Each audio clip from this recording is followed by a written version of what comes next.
시대의 소망 324페이지를 읽고 시작하려고 합니다. 324페이지, 예수께서는 그 사람의 나중 형편이라는 말씀에 바로 앞줄부터 읽겠습니다. 유대 교회의 멸망의 원인, 예수님을 거절한 멸망의 원인 가운데 하나를 이렇게 묘사합니다. 유대인들의 마음속에는 자기의가 살고 있는, 잘 수리가 되었지만 비어있는 집이었기 때문이다, 그렇게 말씀하죠. 마태 12장 43절 45절의 주석의 제목에 자기의의 저주다. 자기의가 무엇입니까? 늘 서기관과 바리새인들은 좋은 자리를 원했죠. 사람들이 랍비 소리를 듣기 원했죠. 예컨대 예수께서 그들의 자존심을 조금만이라도 보호해 감싸주고 그들의 마음에 아첨하는 말을 한마디라도 했으면 예수님을 쌍수를 들고 영접했대요. 예수님은 자기 의를 저주하시죠. 인간의 영광, 찬양, 칭찬, 허례, 허식, 유전, 전통, 지위, 평판, 명예, 전부 인간의 의에 불과한 것들인데 이런 것들에 너무 익숙해서 살아왔대요. 그들은요. 늘 대접을 잘 받는 사람들이었죠. 유대인들은 자기 의 때문에 저주받은 결과의 모습이요, 그들은 멸망했습니다. 그럼 여러분, 어려운 얘기지만 이 주님의 의가 무엇으로 이루어지는가를 잘 경험하지 아니하면 큰일 납니다. 자, 한번 이 말씀을 읽으면서 조금 더 설명을 드리겠습니다.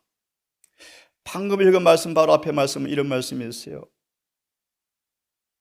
죄에 대한 유혹을, 악습을 얼마 동안 버려서 사단과 관계를 끊을 수 있는 사람들이 있다. 그런데 잘 들으십시오. 그러나 순간마다 자신을 굴복하고 하나님과 살아있는 연락을 가지지 아니하면 우리는 정복당할 것이다. 그제 보았습니다. 누가 2장의 말씀에 요셉과 마리아가 메시아를 품에 안고 성전에 들어오는 순간 시므온은 예언의 신이 임하여, 그죠? 성령이 임하여 그가 소망했던 메시아라는 사실을 말씀하자 들었고 이 눈에 아무 증거 보이지 않지만 그는 성령에 감화 익숙하였으므로 전혀 외적으로 메시아라는 표식이 눈꼽만큼도 없지만 평범한 아기 예수를 품에 안고 메시아로 고백하는 말씀을 들었죠. 반면에 수많은 사람들은 원수의 영이 주입되어서 보기는 보도 보지 못하는 자가 되었죠. 그 사실을 이사야 60장 2절은 말합니다. 그들은 사람들에게 너무 친숙하였으므로 진리를 들을 수 있는 준비가 안 되었다. 다시 하나 설명해 드릴까요?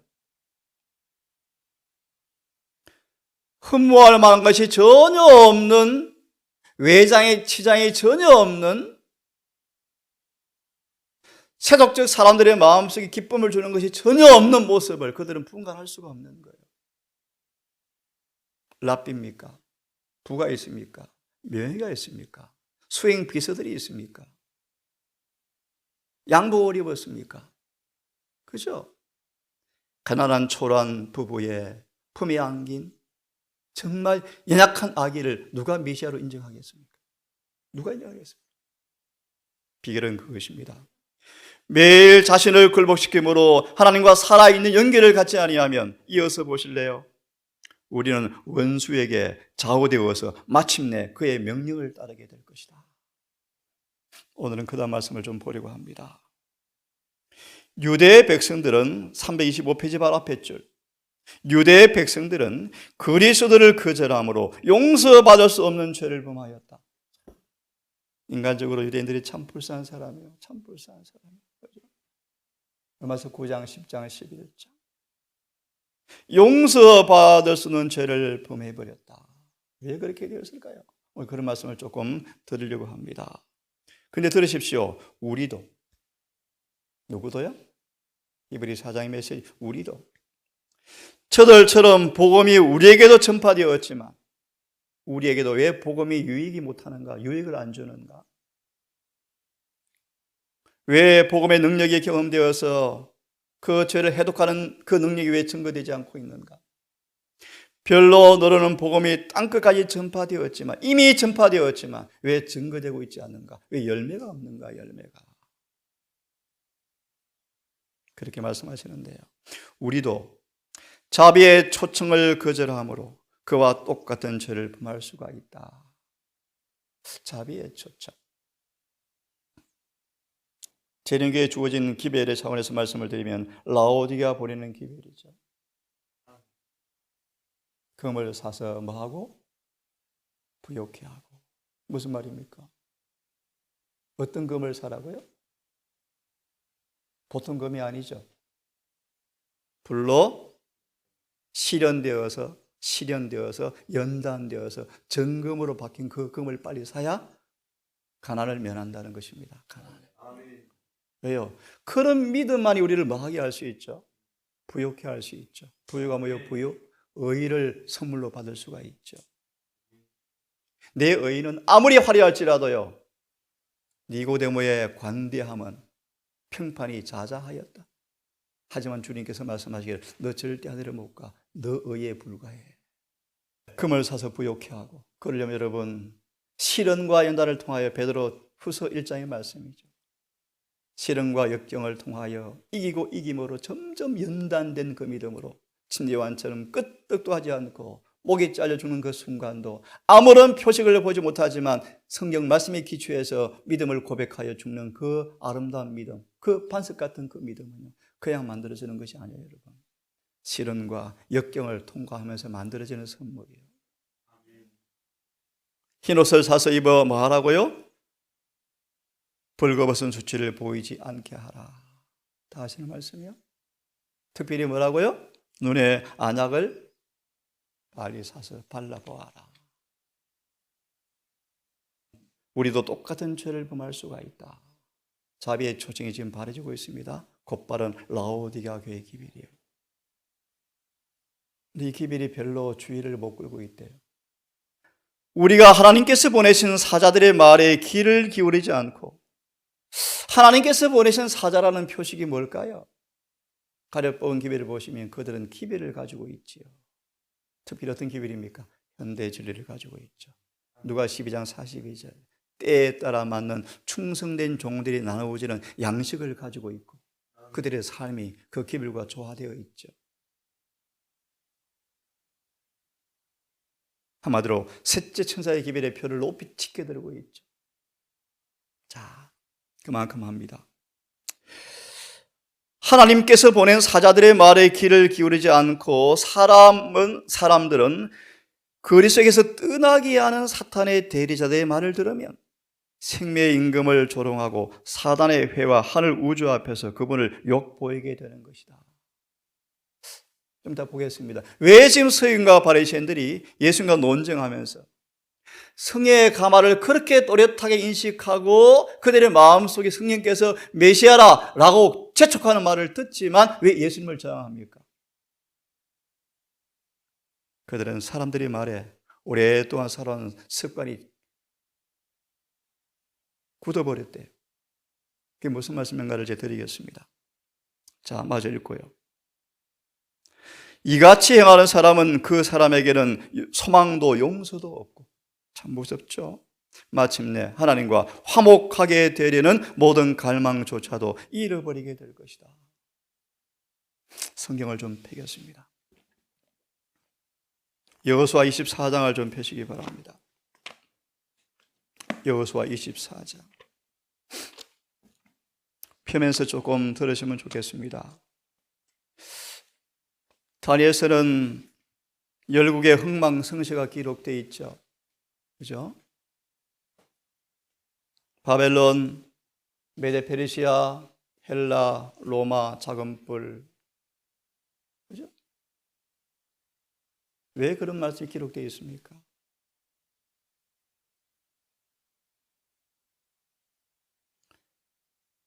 세상의 야수 같은 열국의 그 나라 역사가 우리에게 시사하는 바가 뭘까요?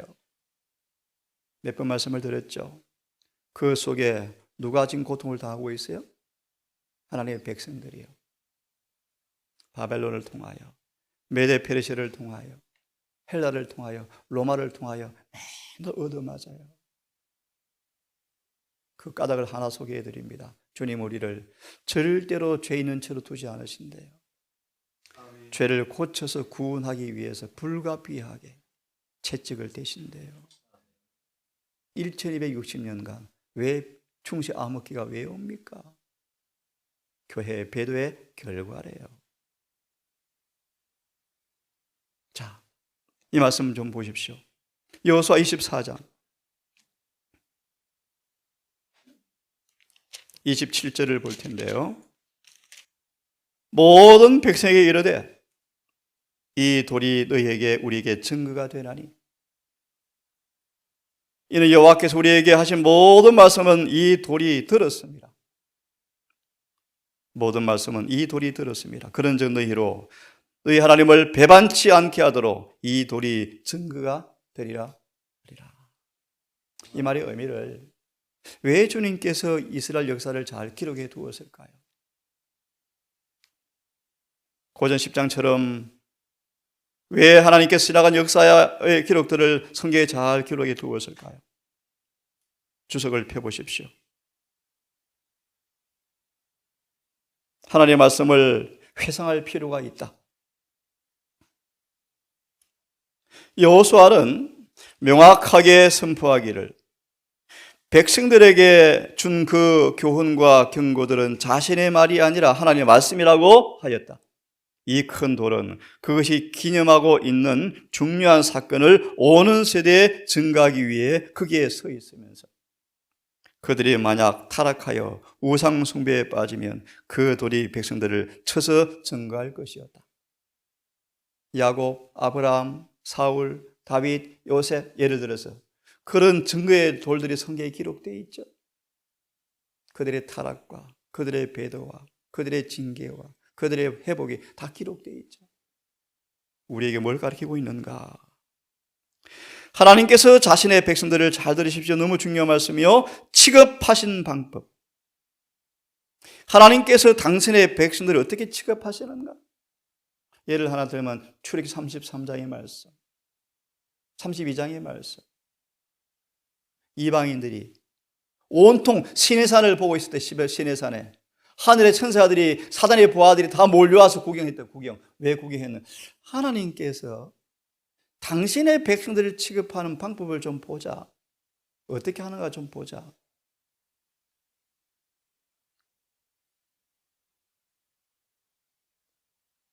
우리가 우상 숭배하면 징계하셨는데 당신의 백성이란 사람들이 우리 같은 짓을 하면 어떻게 하는가 한번 보자. 예리신 그렇게 나와 있어요? 보자. 하나님은 들으실래요?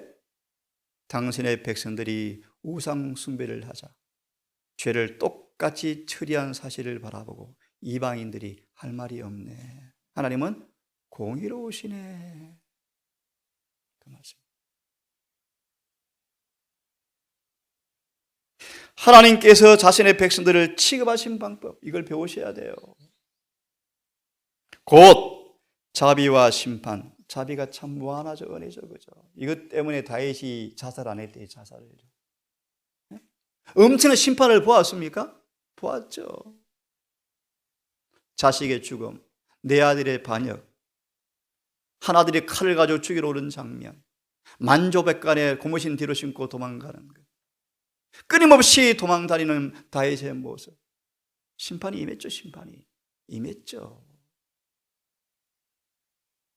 죄를 지은 그 죄를 용서해 주었지만 징계가 임했죠. 하지만 다윗이 왜 자살하지 않았다고요? 여호와의 징계 속에 뭘 보았습니까? 자비를 보았죠. 자비를 보았죠. 자비와 심판, 때로 권고와 책망. 얼마나 부지런히 보냅니까? 잡아 죽이면 또 보내고 또 보내고 또 보내고. 이사야, 에스겔, 예레미야 끊임없이 부지런히 보내잖아요. 잡아 죽이면 또 보내고 또 보내고. 이제는 그분이 직접 오시잖아요. 예, 권고와 책망. 우리는 자주 되새겨 보는 일이 옛날 하나님의 백성들에게 필요하였다면 우리들도 하나님의 말씀을 통해서 우리에게 주신 진리를 명상하는 것은 중요하다? 중요하다. 부자라 보에 아무것이 부족한 것이 없다고요? 남은 교회, 진리교회, 하나밖에 없는 교회, 남은 교회 장로, 집사, 목사. 엄청난 특권이죠. 놀라운 일이죠. 놀라운 일이죠, 여러분. 신기하고 신기한 일이죠. 특별히 이 교회 안에서도 현대 진리를 마음껏 먹고 마실 수 있는 것은 정말 더 놀라운 일이에요, 여러분. 그럼에도 불구하고 여러분 경고를 받으셔야 돼요. 어떤 경고 들으십시오. 그 진리의 맛을 명상하고 살면, 중요한 말씀이요, 명상하고 살면 진리가 우리로 하나님께 복종케 하고, 중요한 말씀이죠, 여러분. 베드로전서 1장 22절의 말씀. 잘 들으세요. 말씀을 명상하고 그의 말씀에 순종하면 그 진리가 우리로 하나님께 복종케 하고 순종케 하고 겸비하게 만들어 줄 것이기 때문이다. 이것이 복음의 능력을 체험하라라는 그런 뜻입니다. 네? 그래서 은혜로 구원받는 것입니까? 맞습니다. 은혜로 구원받는 거예요. 진리의 강력한 능력이 우리를 변화시키는 거예요. 우리는 진리로 거룩하게 되어야 한다. 요한복음 17장 17절의 말씀. 아버지여 저희를 진리로 거룩하게 하옵소서. 아버지의 말씀은 진리입니다. 그런 사람들의 불가피한 일은 세상이 나를 미워하였은즉 저희도 미워하겠나이다. 그 일이 올 거예요. 여러분, 지금이야말로 믿음으로 의를 입고 성령 안에서 벌거벗지 않고 우리의 수치를 보이지 아니하고 주의 의를 옷 입고 걸어가는 연습이 지금 많이 이루어지지 않은데, 대속죄의 일은 세속의 일을 줄이는 거예요. 우리의 정력을 잘 보존해서 하늘 준비에 전념하셔야 돼요. 에녹처럼 의무를 다하지만 우리의 본업을 더 많이 하셔야 돼요. 시간 다 버렸네요. 이 말씀 읽고 끝내야 되겠습니다. 우리는 진리로 거룩하게 되어야 한다. 지난 안식일에 소개했습니다. 거룩이 무엇인지. 하나님의 말씀은 시대마다 특별한 진리를 제시한다. 현대 진리. 우리 현대 진리가 뭐예요? 지금 예수께서 어디에서 뭘 하는 걸 알려주고 그분의 일에 우리를 조화시켜주는 것이 현대 진리예요. 지성소로부터는 모든 진리가 현대 진리. 과거에 자기 백성들을 취급하신 하나님의 방법에 우리는 세심한 주의를 기울여야 한다. 기울여야 돼요, 여러분. 초림의 역사를 연구하래요. 왜요? 재림 때 반복되기 때문이래요. 예수의 초림 때 유대 교회에 일어난 모든 사건들을 사단은 재림교회에 일어나도록 열심히 일하고 있대요. 그런데 파수꾼들은 무방비 상태예요. 몰라요. 그것들이 우리에게 가르치는 교훈들은 우리는 배워야 한다. 배워야 한다. 그죠? 하지만 우리는 그것으로 만족해서는 안 된다.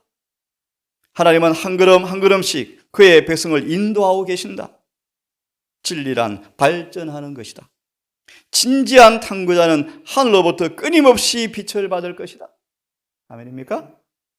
진리가 무엇인가 하는 것이 언제나 우리들의 질문이 되어야 한다. 아멘. 내일 또 이어서 하겠습니다. 여러분, 오늘도 다시 한번 하늘의 거룩한 성소의 사물 안에 믿음으로 들어가셔서 우리 모든 삶을 연결하기를 간절히 바랍니다. 여러분, 무슨 일을 하건 예수님처럼 거룩한 일이 되기 위해서는 하나님과 산연계를 가진 하루가 되었으면 좋겠습니다. 우리 아버지 에베네셀의 하나님이 되셔서 우리의 생애를 작은 시련과 역경 가운데서 때때로 실수했지만 이기게 하시고 오늘까지 이곳까지 인도하신 아버지 감사하며 순간순간마다 임마누엘의 하나님이 되셔서 우리 속에 내재하심으로 이루어진 복음의 강력한 능력이 무엇인가를 맛볼 수 있도록 인도하신 아버지 감사합니다.